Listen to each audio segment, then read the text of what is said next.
Are your vertical blinds giving you trouble? Maybe they're uneven, one slat won't turn, or you've got a broken piece that's making your window look less than perfect.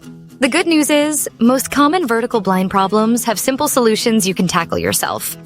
No special tools required. First, let's get familiar with the parts. The brackets hold your blinds up, the top rail sits above the slats, and the vanes or slats are the hanging pieces you see. The tilt chain, cord, or wand lets you adjust the angle of the blinds, while the carrier and stem are the small mechanisms that move and hold each slat in place. If your blinds are uneven, the culprit is usually a twisted stem. Just remove the slat, rotate the blinds fully in both directions using the tilt mechanism, and pop the slat back in. This realigns the stem and gets everything looking neat again. For a slat that won't turn, take it out and gently remove the stem from the carrier.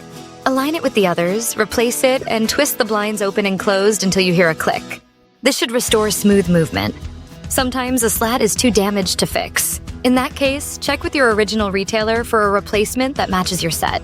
And if you're ready for an upgrade, consider custom vertical blinds built to last, so you can enjoy hassle-free window treatments for years to come.